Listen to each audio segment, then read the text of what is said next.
नमस्कार मित्रांनो, आई कुठे काय करते या मालिकेच्या आजच्या भागात आपण पाहणार आहोत.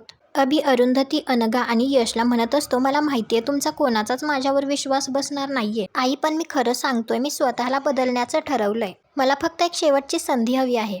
आई, यापुढे तू म्हणशील तसं मी वागेन. प्रत्येक गोष्ट मी तुला विचारून करेन. मी तुला वचन देतो आई, प्लीज माझ्यावर विश्वास ठेव. आई, मला तुमच्यापासून वेगळं राहायचं नाहीये. मला आता कळलंय, आपलं कुटुंबच आपलं सर्वस्व असतं. मला हे घर, अनघा, जानकी, तुम्ही सगळे हवे आहात. मी तुमच्यापासून लांब नाही राहू शकत आई. मला माहिती आहे, उद्या जर माझ्यावर काही संकट आलं ना, तर तुम्ही सगळे माझ्या पाठीशी उभे राहणार आहात, बाकी कोणीही येणार नाहीये. आणि तो गुडघ्यावर बसून अरुंधतीची माफी मागतच तिला म्हणत असतो, माझी चूक पोटात घाल. मला माफ कर आई, मी कान धरून तुझी माफी मागतो, हवं तर तुझ्या पाया पडतो. आणि तो अरुंधतीच्या पायावर डोकं ठेवून माफी मागत असतो. तो म्हणत असतो, मी परत असं नाही वागणार. अभिच्या डोळ्यात खूप अश्रू येत असतात. त्यावेळी अरुंधती त्याला उठवते आणि त्याला म्हणते, मी कोण आहे तुला माफ करणारी? तू तुझ्या आई आप्पांना फसवलंयस. तुला जर तुझ्या वागण्याचा खरंच पश्चाताप झाला असेल तर आधी त्यांची माफी माग. शेवटी हे त्यांचं घर आहे. त्यांनी जर तुला माफ केलं तर माझी काहीच हरकत नाही. अभि म्हणतो, हो, मी त्यांचे पाय धरून माफी मागणार आहे, पण त्याआधी तू मला माफ कर ना प्लीज. अरुंधती म्हणते, मला आता काही सांगता येणार नाही. तू विश्वासाला पात्र राहिला नाहीस. तुझ्यावर आता पुन्हा विश्वास ठेवणं कठीण आहे. अभि म्हणत असतो, मला मान्य आहे, पण बघ तुला माझ्यात बदल झालेला जाणवेल. आत्ता नाही, पण नंतर तू मला नक्की माफ करशील. तुझं पण बरोबर आहे. आयुष्यात मी एवढ्या चुका केल्यात, माझ्यावर विश्वास तरी कोण ठेवणार? पण मला खात्री आहे, एक दिवस तुम्ही सगळे माझ्यावर विश्वास ठेवाल आणि तुम्ही सगळे माझ्याशी पहिल्याप्रमाणे वागाल. मी स्वतःला पूर्णपणे बदलवून दाखवेल. त्यानंतर अभि यशला म्हणतो, यश सॉरी. मोठा भाऊ असून मी कधीच जबाबदारी घेतली नाही. तू लहान असून सुद्धा नेहमी मला सांभाळत आलायस. मी आता तुला एकच रिक्वेस्ट करतो, मला एक चान्स हवा आहे. प्लीज मला माफ कर. यश म्हणतो, अभि आई म्हणतीये तसंच आहे. तुला माफी मागायची असेल तर आजी आप्पांची माग. त्यांनी जर तुला माफ केलं तर आमची काहीच हरकत नाहीये. त्यानंतर अभि आप्पा आणि कांचनची माफी मागत असतो. तो म्हणतो, माझी तुमच्या डोळ्यात डोळे घालून माफी मागण्याची सुद्धा लायकी नाहीये. तुमच्याशी खूप खोटं वागलोय, तुम्हाला फसवलंय, पण आता मला रिअलाईज झालंय, मी तुमच्याशिवाय नाही जगू शकत. थोड्याशा हव्यासापोटी मी खूप मोठी चूक करून बसलो.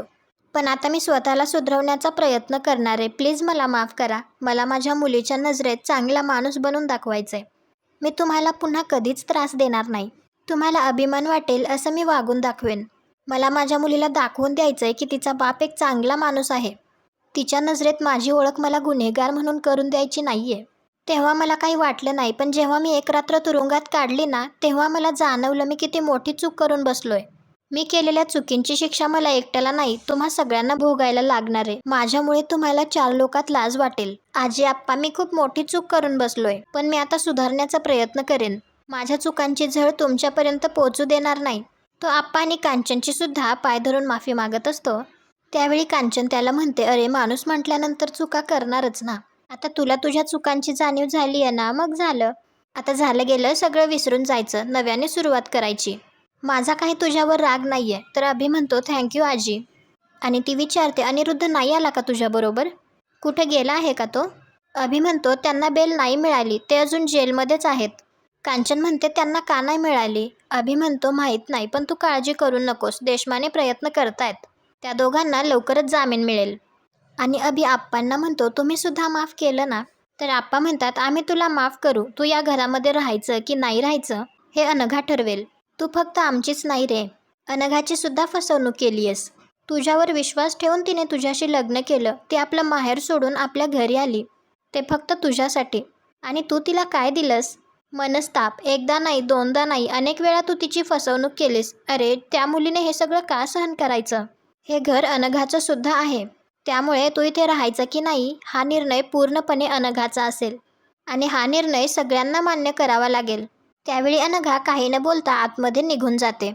त्यानंतर नितीन अरुंधतीच्या घरी आलेला असतो. तो तिला समृद्धीचे पेपर्स देतो. अरुंधती म्हणते, थँक्यू नितीन, तुम्ही आणि सुलेखाताई होतात म्हणून मी हे धाडस करू शकले. आज तुमच्या दोघांमुळे आई आप्पांना त्यांचं घर परत मिळतंय. तुमचे हे उपकार कसे फेडू? तर नितीन म्हणतो, भाऊबीजेला ओवाळून हे उपकार फेड. अरुंधती म्हणते, नितीन, यावर्षीची दिवाळी खूप खास असणार आहे, नेहमीपेक्षा वेगळी आणि खूप जोरदार. आई आप्पांना त्यांचं घर परत मिळाले ना. यश म्हणतो, यावेळेला तर मी अख्ख्या घराला लाइटिंग करणार आहे. आता आपल्या समृद्धीला कोणी हातसुद्धा लावू शकत नाही. नितीन म्हणतो पण यश तुम्हा सगळ्यांना जरा सावध राहण्याची गरज आहे, कारण अभिला जसा जामीन मिळालाय तसा अनिरुद्ध आणि संजना सुद्धा मिळू शकतो. आणि जेलमधून बाहेर आल्यानंतर ते समृद्धीमध्येच राहायला येणार, कारण त्यांच्याकडे दुसरा पर्यायच नाहीये. तर अरुंधती म्हणते हे टाळता येणार नाहीये का आपल्याला? नितीन म्हणतो नाही, घर वडिलोपार्जित आहे, त्यामुळे अनिरुद्धचाही या घरावर तेवढाच हक्क आहे. संजना आणि अनिरुद्धला आपण त्या घरामध्ये राहण्यापासून अडवू शकत नाही. पण मला वाटत नाही आता फार काही ते करतील, कारण ते बेलवर सुटणार आहेत, त्यांच्यावरची केस संपणार नाहीये, त्यामुळे त्यांच्या गळ्याशी येईल असं ते काही करणार नाहीत. अरुंधती म्हणते असं त्यांनी काही करू नये अशी आशा आहे. यश म्हणतो आई तू का काळजी करतीयेस, मी आहे ना. त्यांना काय करायचं ते करू दे, मी आता त्यांना सोडणार नाहीये. अरुंधती त्याला म्हणते आता आपल्याला वादविवाद नको आहेत, आपल्याला जे हवं होतं ते आपल्याला मिळालं ना, घर आप्पांच्या नावावर झालं, मग आता कशाला त्यांच्या नादी लागायचं. मला ना यश कधी कधी भीती वाटते, तू रागाच्या भरात काहीही करू शकतोस. यश म्हणतो ठीक आहे, तुला असं वाटतं ना, मग मला कंट्रोल करायला समृद्धीमध्ये येऊन राहा. अरुंधती म्हणते मी समृद्धीत राहायला येऊ, काहीही काय? तर यश म्हणतो आई प्लीज ये ना, आजी आप्पांना खरंच खूप बरं वाटेल. अरुंधती म्हणते मी इथेच बरी आहे, आणि इथे काय तिथे काय सारखंच आहे. तर यश म्हणतो एक्झॅक्टली मीही तेच म्हणतो, इथे काय तिथे काय सारखंच आहे, मग ये की तिकडे. अरुंधती म्हणते नको, मी इथेच ठीक आहे, मी स्वतंत्रही आहे आणि तुमच्या जवळही आहे. आई आप्पांकडे मला लक्षही देता येतं. तर यश म्हणतो बरं ठीक आहे, दिवाळीपुरतं तिकडे येऊन राहा आमच्याबरोबर, एवढं तर तू नक्कीच करू शकतेस. अरुंधती म्हणते यश तू ऐकणार नाहीयेस का? तर यश म्हणतो नाही. तर अरुंधती म्हणते ठीक आहे, दिवाळीपुरती येते फक्त, पण फक्त दिवाळीपुरतीच. त्यामुळे यशला तर खूप जास्त आनंद होतो. नितीन म्हणतो म्हणजे यावर्षी समृद्धीमधली दिवाळी डबल धमाका असणार आहे. यश म्हणतो आई येणार आहे म्हणजे आता धमाल असणार आहे. त्यानंतर रात्री समृद्धीमध्ये अभि अनघाला म्हणतो मला माहिती आहे मी तुला मेंटली इमोशनली खूप त्रास दिलाय. तू मला नेहमी समजावण्याचा प्रयत्न केलास, पण मी नेहमी माझीच मनमानी करत राहिलो. मला तुझ्या भावना कधीच समजल्या नाहीत. आज मी तुझी अगदी मनापासून माफी मागतो, मला माझी चूक समजली आहे. खूप चुकीचा वागलोय मी, मला माफ कर. तू म्हणतीयस ती अगदी बरोबर आहे, कागदी पैशांची किंमत करण्यापेक्षा माणसांची किंमत करायला पाहिजे. एक रात्र जेलमध्ये घालवली आणि मला समजलं पैसा काहीही करू शकत नाही. तुमच्या आधाराला जर तुमची माणसं जवळ असतील ना, तर तुम्ही कुठल्याही परिस्थितीवर मात करू शकता. अनघा मला आता माझी माणसं माझ्या जवळ हवी आहेत, त्यांना जवळ करण्याची मला एक संधी दे, मला तुमच्यासाठी काहीतरी करून दाखवायचंय. अनघा मात्र काही बोलायला तयार नसते. तर अभि म्हणतो मी जेवढा आजी आप्पांशी वाईट वागलोय ना, त्यापेक्षा जास्त तुझ्याशी वाईट वागलोय, मला मान्य आहे. मी केलेल्या सगळ्या गोष्टींचा मलाच गिल्ट येतोय. तू जर मला माफ केलं नाहीस ना अनघा, तर मी स्वतःला कधीच माफ करू शकणार नाही. मला तुझ्याबरोबर जानकीबरोबर राहायचंय, जानकीला मोठं होताना बघायचंय. मी वाईट नाहीये हे मला पटवून द्यायचंय. प्लीज मला एक चान्स दे. तुम्हाला अभिमान वाटेल असं मी वागणार आहे, काहीतरी चांगलं करून दाखवणार आहे. अनघा अभिला म्हणते आजपर्यंत मी किती वेळा तुझ्यावर विश्वास ठेवला याचा एकदा हिशोब कर. प्रत्येक वेळी तू माझा विश्वासघात केलास, मग आता मी तुझ्यावर विश्वास का ठेवायचा? अनेक वेळेला तू मला फसवलंयस, ताईशी गोड बोलून तिला त्रास दिलास, आणि आता तर काय आजी आप्पांना फसवण्या इतपत मजल केली आहे तुझी. तुला कायम तुझ्या बाबांचं आणि संजनाचंच बरोबर वाटतं, मग ते कितीही चुकत असो. तू त्यांच्यासाठी काहीही करायला तयार होतोस. आत्तासुद्धा कशावरून तू त्यांच्याकडे परत जाणार नाहीस? कसा विश्वास ठेवू तुझ्यावर? तर अभि म्हणतो बरोबर आहे तुझं, इतक्या सहजासहजी तुझा विश्वास नाही बसणार माझ्यावर, म्हणून मला थोडासा वेळ दे. मी तुझा विश्वास पुन्हा मिळवून दाखवेन, त्यासाठी मी खूप मेहनत घेईन. अनघा म्हणते अभि तू चांगला नवरा, चांगला मुलगा, चांगला नातू कधीच बनू शकला नाहीस.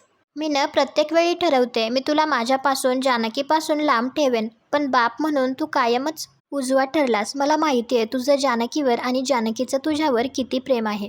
मला तुम्हा दोघांमध्ये अंतर निर्माण करायचं नाही आहे, आणि त्याचमुळे मी जानकीसाठी तुला इथे राहण्याची परवानगी देते. तुला इथे राहण्याची परवानगी मिळाली आहे याचा अर्थ मी तुला माफ केलंय असं समजू नकोस. आजी आप्पांनी तुला सहज माफ केलं, कारण त्यांचं मन मोठं आहे. मी इतक्या मोठ्या मनाची नाही आहे.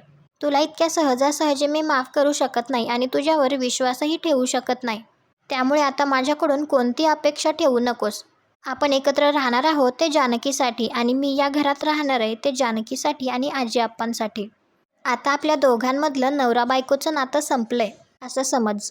अभि म्हणत असतो अनघा काय बोलतीयस तू? तर अनघा म्हणते हेच सत्य आहे, आता तुझा आणि माझा काहीही संबंध नाही, आणि अनघा तेथून जाते. अभिला मात्र खूप वाईट वाटत असतं. दुसऱ्या दिवशी सकाळी संजना आणि अनिरुद्धला सुद्धा बेल मिळते.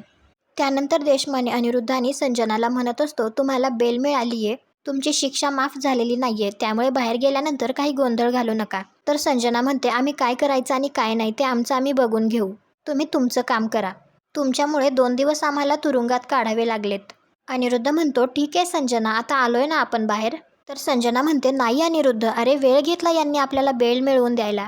अनिरुद्ध म्हणतो, संजना आता सोड. आणि तो देशमानेला म्हणतो, थँक्यू. तर संजना म्हणते, थँक्यू काय, या माणसाने वेळ लावला आपल्याला बेल मिळवायला.